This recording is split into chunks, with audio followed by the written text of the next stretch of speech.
के अंदर से उठ जाओ भाई, उठ जाओ प्लीज, हम भीख मांग रहे भाई, उठ जाओ, निकल जाओ। है क्या ये, क्या चीज है यो? कुछ शरारती बच्चों ने भद्दी भद्दी गालियां। तो गाइस आप देख सकते हो ये क्या खाना है, तो घुसा हुआ है, मैं निकल जाओ उसके बाहर से। बचपन में गलतियां होती हैं और बचपन में गलतियों से सुधरने का अवसर भी होता है। वाह, नीला टॉयलेट के लिए और लाल बाथरूम के लिए। मुझे तो गालियां दी गई, मेरी स्वर्गीय माता को भी गालियां दी गई। आर्मी में तुम्हारी जो आक्रोश है उसको भली बातें समझ सकता। समय है इन बच्चों को गले लगा करके राह दिखाने। प्रधानमंत्री नरेंद्र मोदी को आप सुन रहे थे। पीएम मोदी ने माफ कर दिया है, गालीबाजों को पीएम मोदी ने माफ किया है। मैंने आपको कल बताया था कि किस तरह जंतर मंतर पर अलग अलग प्रोटेस्टर्स, अलग अलग प्रदर्शनकारी वीडियो बनाकर प्रधानमंत्री को, सरकार के खिलाफ, पीएम मोदी की माता जी के खिलाफ अपशब्द का इस्तेमाल कर रहे थे। उठ जाओ, निकल जाओ, नीचे से निकल जाओ।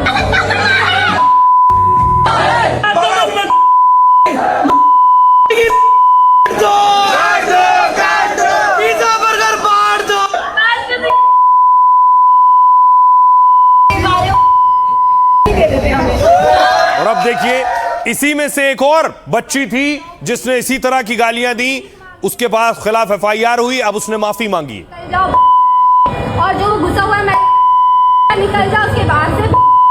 मैंने जो करा वो माफ़ी के लायक नहीं था, मैंने बहुत गंदी चीज़ें बोली है, बट ये मेरी पहली और आखिरी गलती होगी। इसके बाद मैं ऐसा कुछ नहीं करूँगी।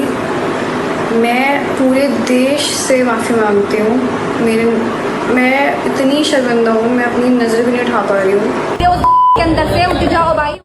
अब आपको बताऊं कि माफी मांगी जिस बच्ची ने, वो क्या कहते हुए माफी मांग रही है।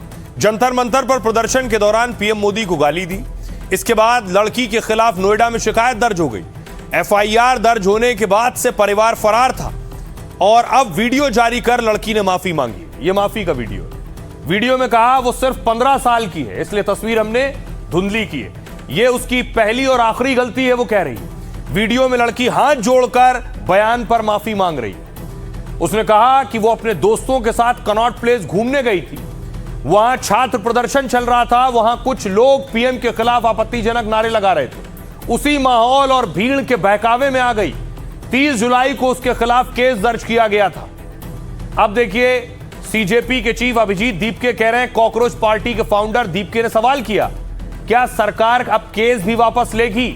अगर गाली देने पर एफआईआर दर्ज होनी है तो सबसे ज्यादा बीजेपी आईटी सेल पर होनी चाहिए। ये कार्यकर्ता कई साल से गंदी गंदी गालियां दे रहे हैं। बीजेपी के कई नेताओं पर भी केस दर्ज होने चाहिए।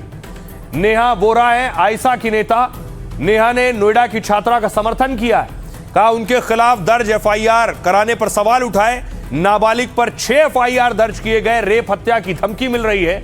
पूछा नाबालिगों के खिलाफ कानूनी कार्रवाई क्यों हो रही है? गाली का मुद्दा जवाबदेही से बचने के लिए उठाया जा रहा है। आइए सुनिए जरा, माफी मांगने वाली जो छात्र है, प्रदर्शनकारी, वो क्या कह रही है और बाकी लोग क्या कह रहे हैं, सुनिए। मैं भी मात्र 15 साल की हूँ। मैंने जो करा वो माफ़ी के लायक नहीं था।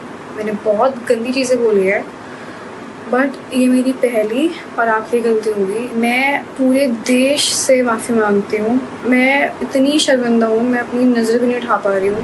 पूरे देश के स्टूडेंट्स को ये लोग डराने की कोशिश कर रहे हैं कि हिम्मत मत करना फिर से बीजेपी की सरकार से सवाल करने का, हिम्मत मत करना फिर से प्रोटेस्ट करने का। अगर डेमोक्रेसी में बिलीव करते तो देश भर में स्टूडेंट्स को ये लोग तंग नहीं करते। These people don't believe in democracy। जहाँ तक माफी मांगने की बात है, मुझे उम्मीद है कि जो भाजपा के आईटी सेल वाले हैं, जो हमारी हर पोस्ट, हर वीडियो पे गालियां लिखते हैं, उनको भी मोदी जी माफ कर देंगे, क्योंकि वो तो बहुत सालों से श्रद्धापूर्ण गालीबाजी और इन सब गंदगी में लगे हुए थे। लेकिन उम्मीद है प्रधानमंत्री जी उन्हें भी माफ करेंगे। तो नेता कह रहे हैं पीएम मोदी माफ करेंगे। पीएम मोदी का एक वीडियो और आया जहां गाली देने वाले छात्रों और प्रदर्शनकारियों को उन्होंने माफ किया। भद्दी भद्दी गालियां बोली। मुझे तो गालियां दी गई, मेरी स्वर्गीय माता को भी गालियां दी गई। बचपन में गलतियां होती हैं और बचपन में गलतियों से सुधरने का अवसर भी होता है, और यही तो बचपना है। मैं उन्हें माफ करना चाहता हूं। समाज भी मेरी इस बात को स्वीकार करे, बच्चे भी हमारे हैं, उन्हें राह दिखाना हमारा काम है। कुछ शरारती बच्चों ने भद्दी भद्दी अब देखिए, पीएम मोदी ने माफी मांगी तो बीजेपी के पूर्व नेता प्रवक्ता रहे शहजाद ने एक वीडियो बनाया। डिक्टेटरशिप क्या होती है, असली इमरजेंसी क्या होती है, उनसे सीखे मोदी जी। 3 इंस्टाग्राम यूजर्स ने राहुल गांधी का अपमान किया केरल में, तो केस बुक हो गए। पीसफुल प्रोटेस्टर्स के आपकी सरकारों ने तो केस विड्रॉ कर दिए, कॉकरोच पार्टी वाले। और केरल में 5000 लोगों पे केस हो गए। कर्नाटका में कोई पोस्टर दिखा रहा है, उस पर केस हो गया। असली डिक्टेटरशिप क्या होती है। अब देखिए, प्रधानमंत्री नरेंद्र मोदी ने क्या कुछ कहा बच्चों से जो उनके खिलाफ अपशब्दों का इस्तेमाल कर रहे थे। पीएम मोदी ने वीडियो बनाया, जंतर मंतर पर गाली को लेकर पीएम मोदी का यह संदेश था। इसमें पीएम ने युवाओं के आक्रोश को संभालने की कोशिश की।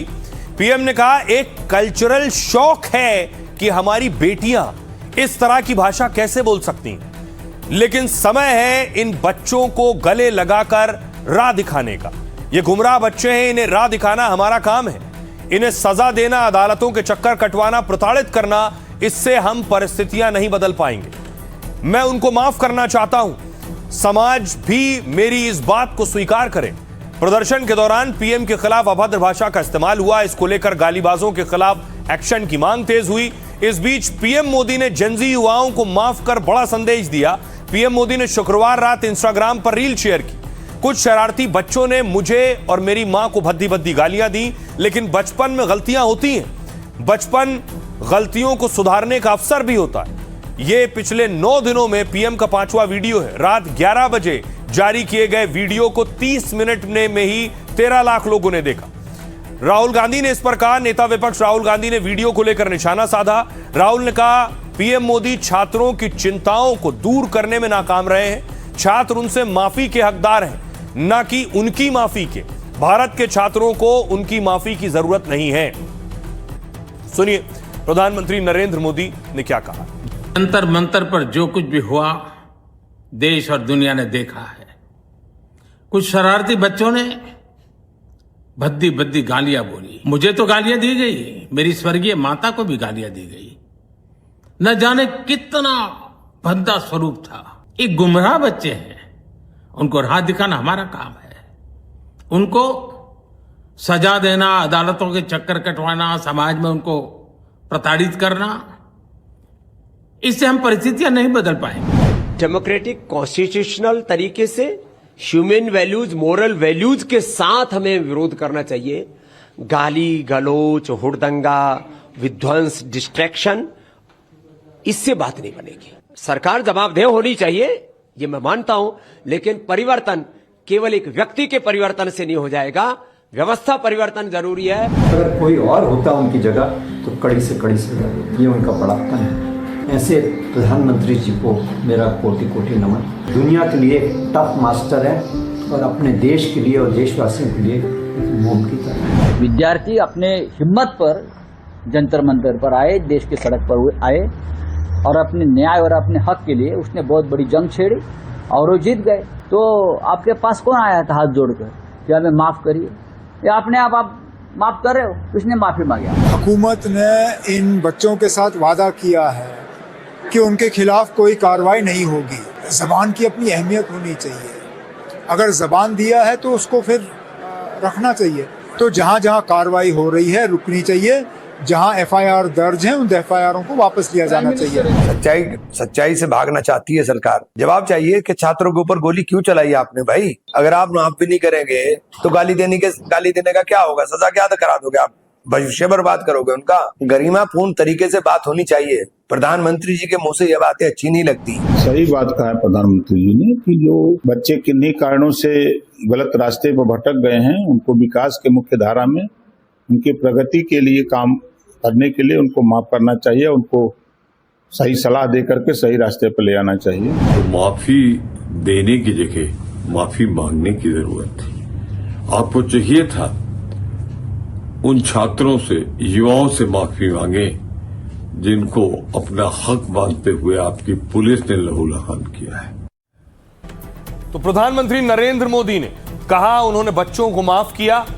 दूसरी तरफ पुलिस एक्शन भी संभव है, रोक दिया जाए, क्योंकि प्रधानमंत्री ने खुद कहा वो नहीं चाहते कि बच्चों को कोर्ट कचहरी के चक्कर कटवाएं, लेकिन मैं आपको बताऊं दुनिया के दूसरे देशों में सुप्रीम जो लीडर है, जो नेता है, जो प्रधानमंत्री है, राष्ट्रपति, उसके खिलाफ अगर ऐसी भाषा का इस्तेमाल किया जाता है तो क्या कानूनी सजा होती है, क्या की जाती है। सबसे पहले देखिए चीन में देश के राष्ट्रपति या कम्युनिस्ट पार्टी के शीर्ष नेताओं का अपमान करने, उन्हें गाली देने या उनकी आलोचना करने पर कड़ी कानूनी कार्रवाई होती है। इसमें राजद्रोह और मानहानि के तहत केस दर्ज हो सकता है। 3 साल से लेकर कई साल तक की जेल की सजा मिल सकती है। अगर अपमान या टिप्पणी को गंभीर माना जाता है तो 3 साल तक की जेल या राजनीतिक अधिकार छीन लिए जाते हैं। सऊदी अरब में राजा क्राउन प्रिंस के खिलाफ टिप्पणी पर कड़ी सजा है। देश की छवि को नुकसान पहुंचाने पर भी कड़ी सजा का प्रावधान है। गाली देने पर कड़े कारावास और भारी जुर्माने की सजा हो सकती है। विदेशी नागरिकों को देश निकाला जा सकता है। इसे सार्वजनिक व्यवस्था में बाधा या आतंकवाद के दायरे में लाया जा सकता है, जिसके तहत कई सालों की लंबी कैद की सजा का प्रावधान है। जर्मनी में राजनेताओं के लिए कड़े कानून की सुरक्षा दी गई। उन्हें क्रिमिनल कोड के तहत राजनेताओं का अपमान करना एक विशिष्ट अपराध है। जर्मनी में 2025 में ऐसे रिकॉर्ड मामले दर्ज किए गए। 2026 में इस कानून को खत्म करने का प्रस्ताव को संसद ने खारिज कर दिया। लेकिन अमेरिका में हालात जुदा है। अमेरिका में नेताओं के खिलाफ तीखी अपमानजनक आलोचना पर कानून नहीं है। सीधी धमकी के मामले में भी अमेरिका में कार्रवाई होती है अगर सीधी धमकी आप राष्ट्रपति को दे दें। जब कोई सीधी धमकी दी जाए, हिंसा भड़काई जाए या मानहानि के झूठे तथ्य रखे जाए, यहां नेताओं के लिए मानहानि का केस जीतना बहुत मुश्किल होता है। आसान काम नहीं है।